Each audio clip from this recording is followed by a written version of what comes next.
last episode. This is so exciting. There's been so many questions, and all of you calling in and messaging me for the thanking me for the information. So I'm so happy to be here. I'm glad that this is of use to quite a few people. So I'm super excited to jump on here once again.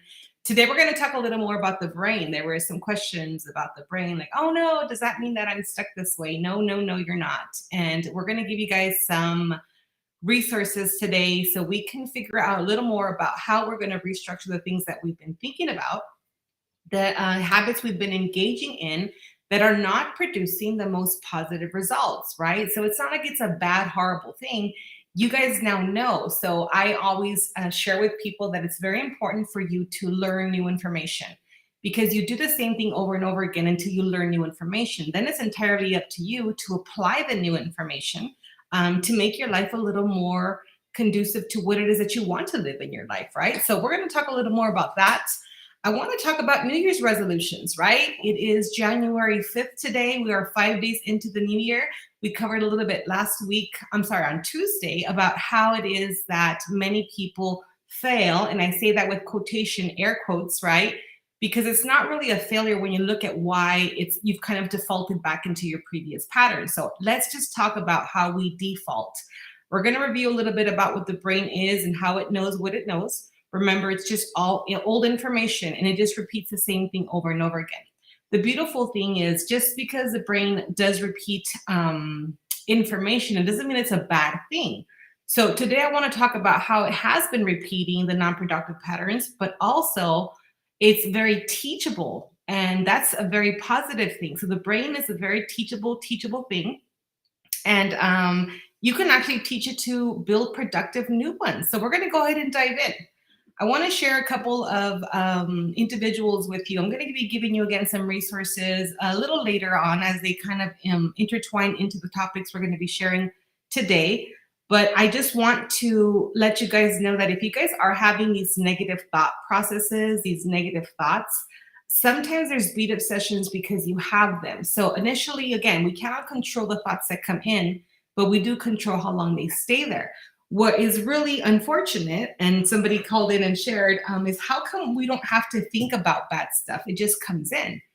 And I know, right? You don't have to study for negative thoughts. They're kind of like on default. They just come in. Now, what I know is that if that's kind of been a norm and we're used to them, it's kind of like we send out invitations. I know it sounds crazy, but if you are thinking negatively, you've actually helped create a pattern in your brain to have that be your default setting. So negative thoughts keep coming in because that's just part of a norm that we've created. So again, we can reverse that. We are going to do that today. I'm going to show you a couple techniques on how you can start reversing them. And then we're going to get a little more into that on the next episode. So stay tuned. All righty. So let's think about these thoughts that come in. When they are non-productive ones, we seem to keep engaging in the same thing over and over again, even though we're getting the results that we do not desire. So we do have also what's called cell memory and muscle memory. So in your cells, in your body, your muscles, your body actually retains memory. So if in the past, say something that at one point made you productive for you and you were happy, but it was not happy for somebody else. Let's say this, we're going to put a scenario in. So let's say you're always helping people and you're, taking time out of your own schedule to like help please everybody else. And all of a sudden it was kind of like, oh, you know what? They didn't appreciate it, or they appreciated it a little too much. Now I'm always available for them. What ends up happening is that your body starts feeling a little bit of resentment. So they say, my heart hurts, you broke my heart, you hurt my feelings, all that good stuff, whatever. It actually does retain record. Your body retains record of the times that you engaged in something that you thought was a positive thing and somehow didn't result as positively as you would like for it to have been, as much as you would have liked for it to have been. I hope that makes sense. And we're going to talk a little more about that. I'm going to touch on relationships. The one with yourself is very important. The one with others also very much, but also with things. So when you think about the word relationship, somehow we just always think it's with somebody else. We really don't think about the relationship with ourselves, with other things, right? Such as material possessions, money, the thought of what a relationship is, what you grew up thinking it was supposed to be, and how we kind of model that behavior moving forward. Okay, so we're going to talk a little bit about that. Also, how you are in the relationship with yourself in between being in relationships with other people. So, say for example, you have a relationship, you're in that relationship for a year, 2 years, 6 months, it doesn't matter. How much time after that relationship ends do you spend with yourself trying to figure out your own patterns, your own thoughts, your own desires? So, we're going to expand a little more on that as well. Also, want to let you know that even though people want to change, I want to remind you, even ourselves, not everybody wants change, and that change isn't for everyone, right? So those are two different things, yet very similar. So again, change isn't for everybody, and not everybody wants it. So we can say we want it. So I want to touch on this, especially because, say, for example, New Year's. A lot of people say, oh my gosh, I'm going to eat healthier. I'm going to hit the gym. I'm going to do this. But everybody wants a buddy. So you might be gun ho ready to go, and the person that you are actually wanting to accompany you isn't quite ready or as ready as you are. I'm not going to say they're never going to be, but they're probably not as ready as you are. And then all of a sudden, we have this dependence mentality where we think that if that person helps us out, we'll be more successful. Well, you're still learning how to break patterns that weren't productive. That individual has a whole other book of things that they're trying to break as well. So if you're wanting somebody to be the reason why you actually stick to things, it's going to end up in heartbreak. And I'm sure that a lot of you, even now that January 5th, it's already happened where somebody let you down, or somebody didn't follow through, or somebody didn't show up to the gym today, right? Or they had a burger instead of a salad for lunch yesterday. So I just kind of want to touch on those things. People don't break your heart on purpose. They don't sit there and just say, I'm going to disappoint this person. Nobody wakes up in the morning and says, today I'm going to make a bad choice to not pursue the things that I love, not pursue the things that are going to be beneficial. We don't wake up thinking about those things. Yet when somebody lets us down, or we let ourselves down, we somehow assume that that's exactly what happened. That is not the case. Again, there are patterns and behaviors that we're repeating based on previous experiences and previous knowledge that we hold. We're going to touch a little more about how we're going to train our thoughts, okay? And change, even though it might not be for everybody, and people might not want it, it's also a timing thing. So I want you guys to have all this in your awareness. Like, it could be that somebody does want to change, but they have to work some things out. It could be that somebody does want to welcome change, but they have to do, 4 different steps before they can actually engage in those steps, right? And a lot of it has to do with the relationship with yourself. Where are you? Where is your value? Where is your worth? If you don't know where it is yet, then we hand it over to somebody else to give to us. And it's crazy how we do that. Like, we don't realize how important it is for us to really understand ourselves before we try to commit to either somebody else, something, projects. I mean, you name it, whatever it is. The common denominator in all these things is you. You are the common denominator when it comes to relationships with everything and anything, right? I mean, does that make sense to you guys when you think about it? Like, you are the reason why something either goes through or doesn't go through. It could be the thought process, it could be timing, it could be your perspective on things, it could be a number of things. So we're gonna go ahead and dive deep into that as well. I also want to let you know, although many of you do already realize, that who you hang out with really matters. I remember back when I was in leadership in the church, and I followed a lot of the teachings, and I loved it very much. I remember they would always tell people, don't hang out with people that are going to bring you down.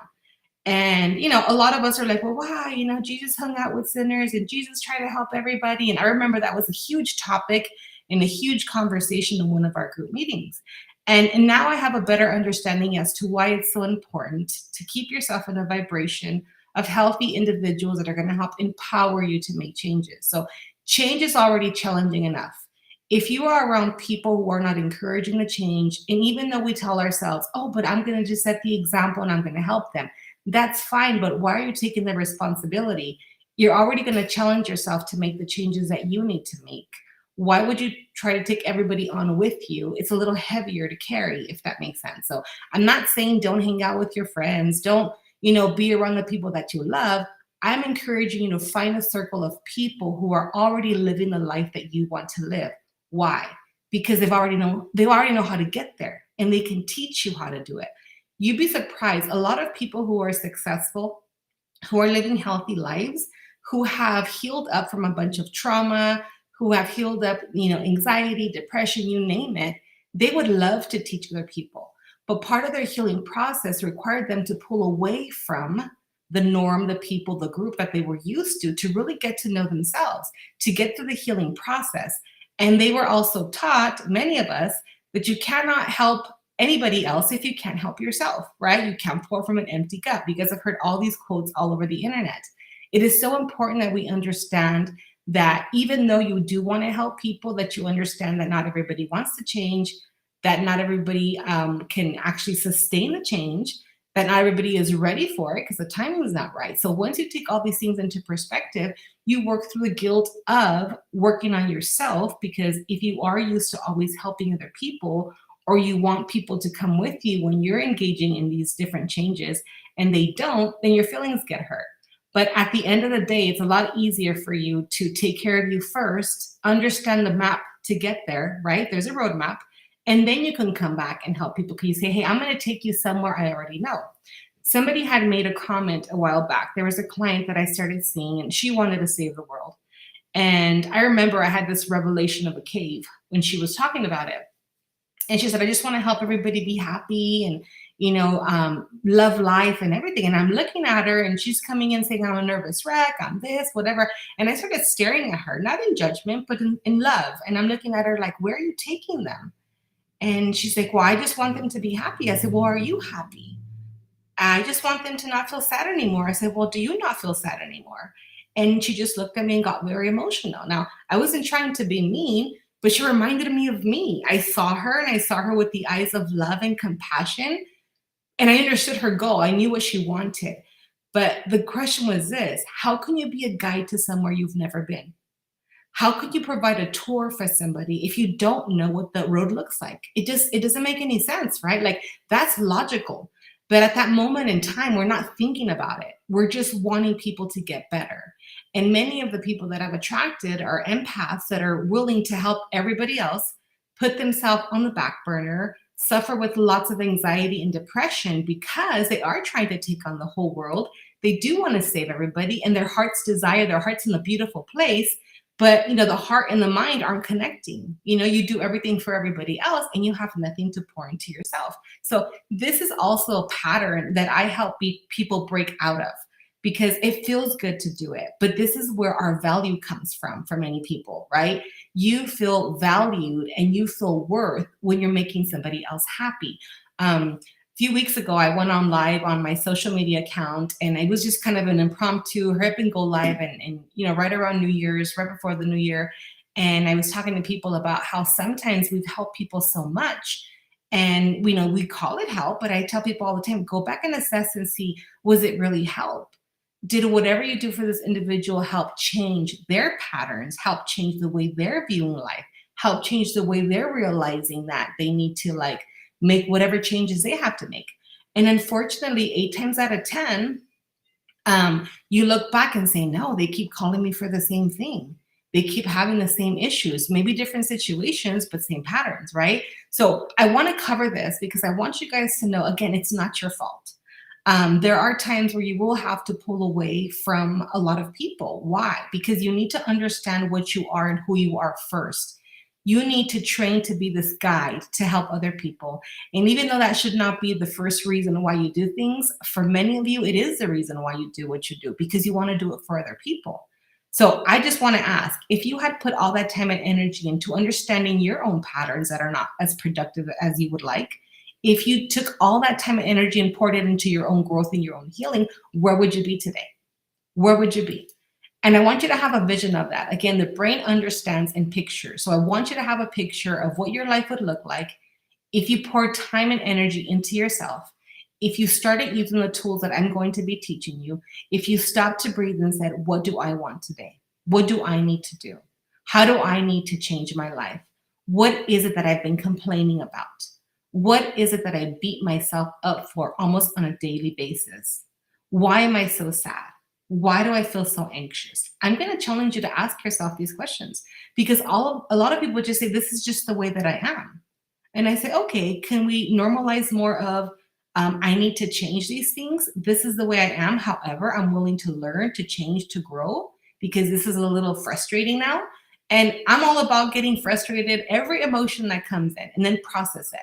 When you get frustrated, why are you frustrated? Ask your frustration what it's trying to teach you. If you're sad, ask your sadness, what are you trying to teach me? We're going to learn to control our emotions, not the other way around.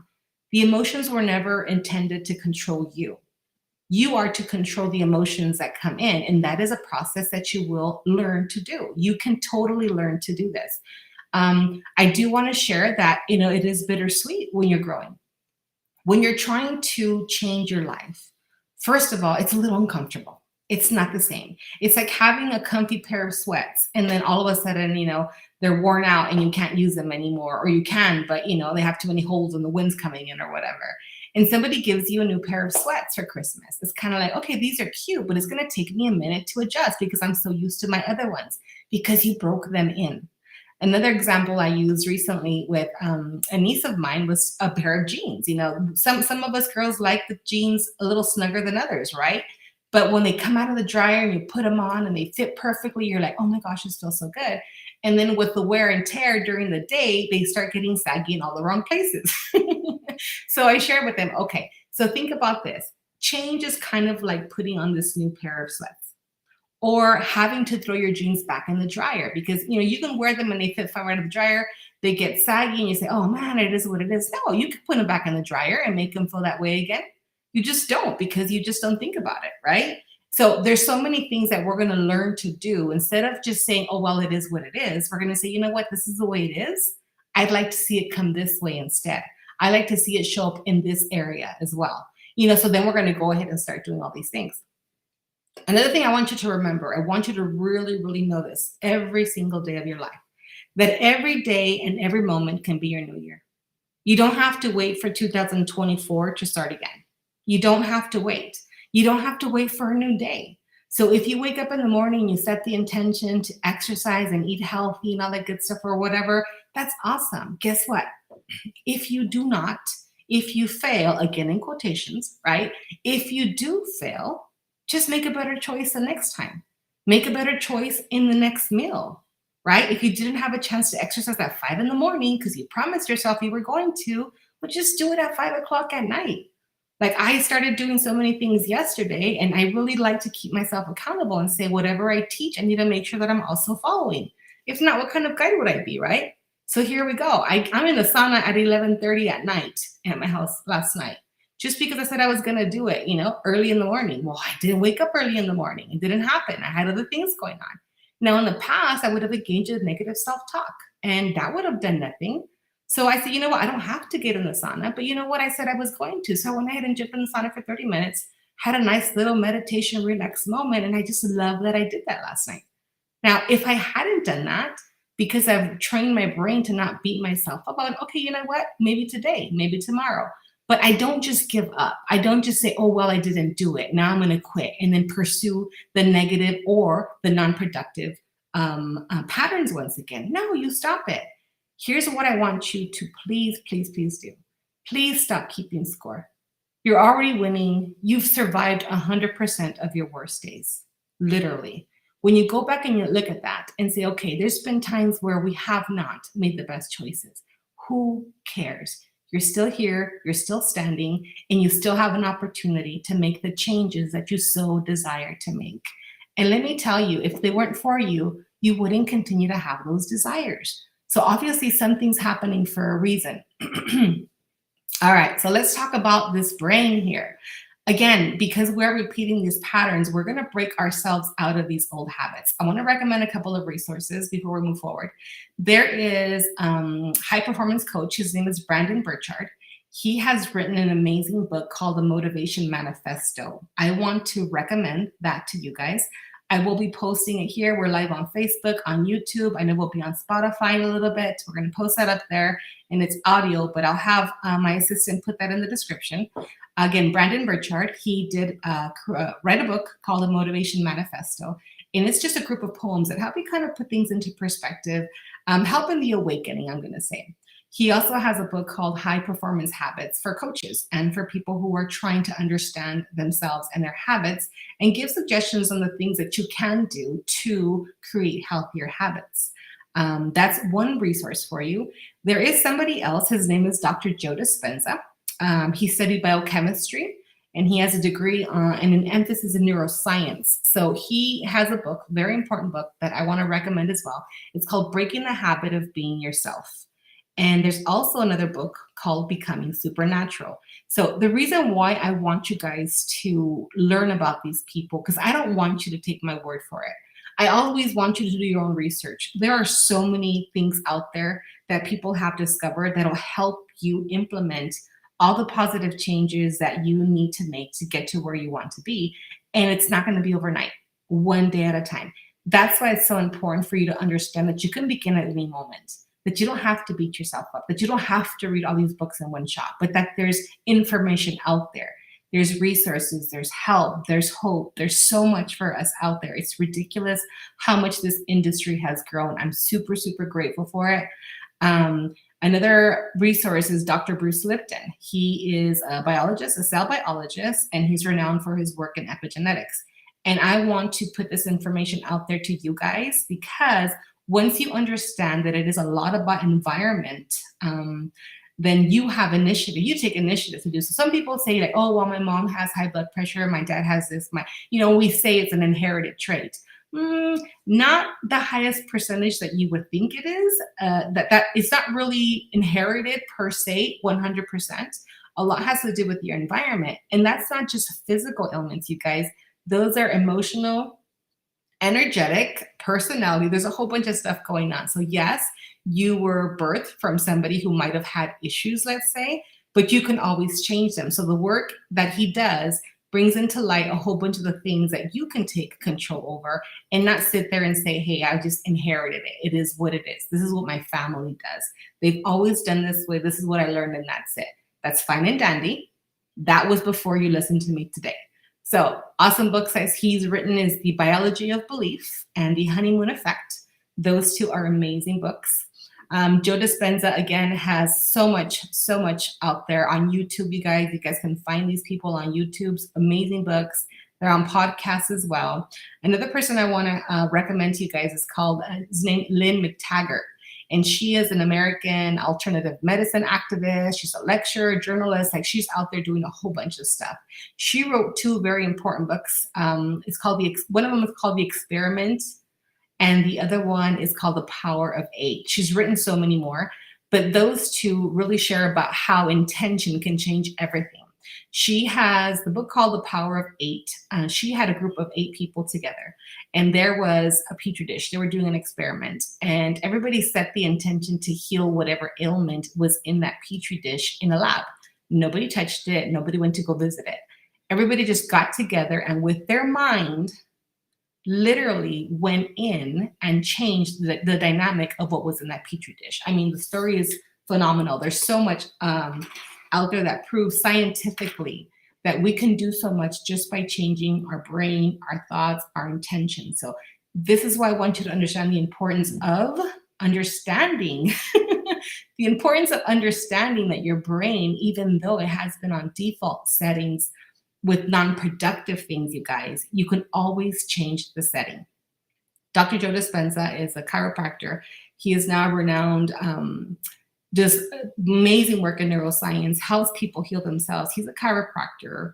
I think he's not practicing anymore because he's so busy doing other stuff. But I mean, strangely enough, his spinal cord was severed in a triathlon accident. A chiropractor getting his spinal cord severed, right? I'm like, okay, this is not a coincidence. He literally put his vertebrae back together one by one using his mind. So when I tell you guys that things are possible, please don't take my word for it. Read up on these people, do your research, open up your mind and allow the possibilities to come in, that you in fact have all the things that you need already inside of you. All you need is to be willing to do your research, to allow yourself to bring in a more fruitful life with the labor and the love that you're going to be willing to put into it. to make those positive changes in your life. Gosh, so much information, and we're already in all these minutes. Oh my gosh, that was so fast. So just to recap, every day, every moment can be your New Year's. You get to decide. Let's just say time does not exist. And every moment when you wake up, you get to make the choices that you want to make. You are not controlled by yesterday's choices. You are not controlled, if you don't want to be, by yesterday's memories. You can heal up your cell memory. You can heal up your muscle memory. You can heal up any negative memories that you've ever had, ever, conscious or not. I do that now with my clients. I've done it for myself in my life. When you understand the things that weigh you down and you are aware of the power you have to heal those things, everything changes. Your game just changes. You get to be the one in control of everything and anything that does happen in your life, how you pursue things, the things that you manifest on a daily, weekly, monthly basis. It doesn't matter. Let's not be stuck in this whole New Year's resolution, because they do not work. Set intentions, renew your mind daily, minutely, secondly, however you need to. You change your thoughts, just like you can change the thoughts that come in your brain. So again, when they first come in and you don't know what it is, if you let it sit there and it's negative and you give it a little hot chocolate and a blanket, well, it's going to stay there. You make it comfortable. But if a negative thought comes in and you don't want to think about it, then give yourself a new thought. You have the power to do that. Just like a remote control. If somebody is watching TV and you don't like what you see when you first turn on the TV, you can change the channel to something that you do want to see. I want to encourage all of you to find happy thoughts and happy memories. That when something comes in that's negative, you literally switch it to something that's more positive. Remember, the brain attains that information and reacts accordingly. Next week, we are going to talk about how to change those thoughts. I'm going to show you how to be happy, sad, anxious, all in a matter of a couple of minutes.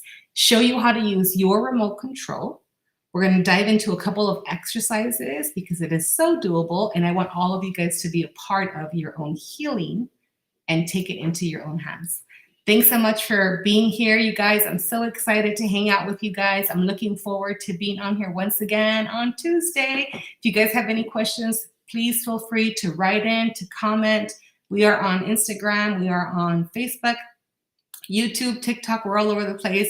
Also, I'm having a workshop on the 18th, January 18th. We have 2 slots open, 10 a.m. and 6 p.m., where I'll be teaching you more and more tips and tricks on how to let go of the things that are no longer serving you and bring in the things that are going to enhance your life the way you want to live. So once again, it's on January 18th. We have a flyer. I'll post it in the comments.